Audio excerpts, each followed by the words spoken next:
महादेवी हत्तीनीला परत आणण्यासाठी कोल्हापुरामध्ये पदयात्रा सुरू आहे। सकाळी 5 वाजल्यापासून नांदणी ते कोल्हापूर पदयात्रेला सुरुवात झालेली आहे।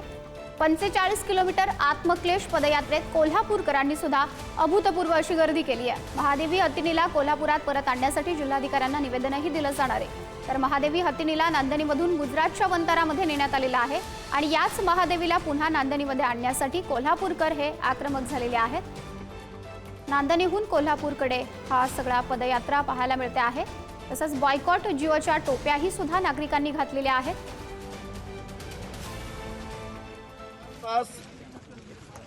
नांदणीमध्ये मिरवणूक चालू असताना तिनं पाण्याचा थेंब घेतला नाही, फळं घेतली नाहीत। एवढंच नव्हे तर रडत रडत ती गेली।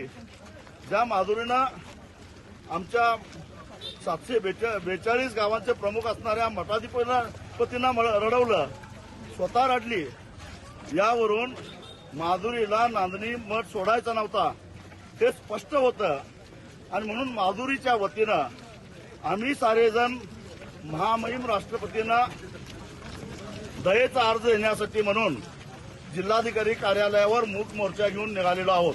माधुरी हत्तीनीसाठी नांदणी ते कोल्हापूर 45 किलोमीटरची पदयात्रा सकाळीच सुरू झालेली आहे आणि ती आता चोकाकपर्यंत येऊन पोहोचलेली आहे। या ठिकाणी काही वेळ विश्रांती घेणार आहेत आणि त्या ठिकाणी कोल्हापूर जिल्हाधिकारी कार्यालयावरती ही सगळी लोक जे आहेत ते धडकणार आहेत आणि त्याच पार्श्वभूमीवरती काही लोकांच्या आपण प्रतिक्रिया या ठिकाणी घेणार आहोत। आपण जर बघितली तर लहान मुलांपासून अगदी आबालवृद्ध या ठिकाणी या आंदोलनामध्ये या पदयात्रेमध्ये सहभागी झालेले आपण जर बघितले तर महिलांचं प्रमाण देखील या संपूर्ण पदयात्रेत मोठं आहे आणि त्यांच्याच प्रतिक्रिया आपण जाणून घेणार आहोत। खरं तर पहाटेपासून चालत तुम्ही आलेले आहेत, कुणाच्याही चेहऱ्यावरती थकवा जाणवत नाही, एक उत्साह आहे माधुरीला परत घेऊन येण्यासाठी। काय सांगाल?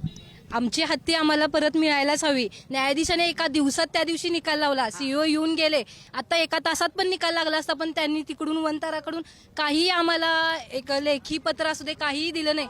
त्यामुळे ही चळवळ असंच पुढे चालू राहणार। आमची माधुरी हत्ती आम्हाला परत मिळालीच पाहिजे। तर काय भावना आहे? तू देखील सहभागी झाला? आमची माधुरी आम्हाला मिळायला पाहिजे परत, हिची भावना आहे।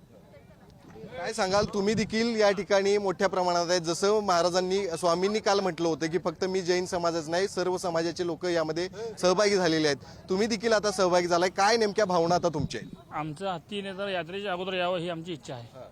ते आम्ही काळजी खूप चांगल्या पद्धतीने घेत आहोत असं त्यांच्याकडून सांगण्यात येत आहे आणि इकडं मात्र ती काळजी घेतली जात नव्हती का? नेमकं काय झालं आणि आता नेमकी तुमच्या सर्वांची आईला मुलगाच सांभाळतोय, तसं कोण पाळले तोच सांभाळतोय, दुसरा एवढा सांभाळू शकत नाही। पैशाच्या जीवावर काय वाटेल ते करू शकतोय। मी अखंड महाराष्ट्रात चळवळ चालू आहे आणि हत्ती पाठवलं नसलं, आम्ही मिरज तालुक्यातनं आलेलो आहे आणि एका समाजाचा हत्ती नसून तो अखंड महाराष्ट्राचा हत्ती आहे। तो अंबानी असेल नाही तर काय बाजीराव असेल, पण मेन हे हत्ती पाठवलं तर बरं आहे आणि हे सरकारला चुटकून आव्हान आहे। बघा, नांदणीकरांची जान आणि कोल्हापूरकरांची शान म्हणतात हत्तीला। हत्ती आपला परत आलाच पाहिजे, कारण हत्ती आहे तर आपलं सगळं आहे। अख्ख्या पूर्ण महाराष्ट्रामध्ये नव्हे, कर्नाटक महाराष्ट्र पूर्ण आपलं म्हणा, भारतात म्हणा, हत्ती आपला सगळ्यांचा जीव झालेला आहे आणि हत्ती परत आलाच पाहिजे। जोपर्यंत हत्ती येत नाही तोपर्यंत एका थांबत नाही आणि ट्रोल करत आम्ही राहणारच 100%। अनेकांच्या भावना या ठिकाणी आहेत। आजोबा, काय सांगाल तुमची भावना? आमची हत्ती जर नाही परत दिला तर भाजप पुन्हा सत्तेवर येणार नाही, एवढं सांगतो मी। आता का वाटतं तिनेच केलं? आमदार खासदारांची ताकद नाही हत्ती पाळायची, जैनाची ताकद आहे हत्ती पाळायचं। कॅमेरामन ओंकार वळवडेसह शेखर पाटील, पुढारी न्यूज, चोकाक, कोल्हापूर।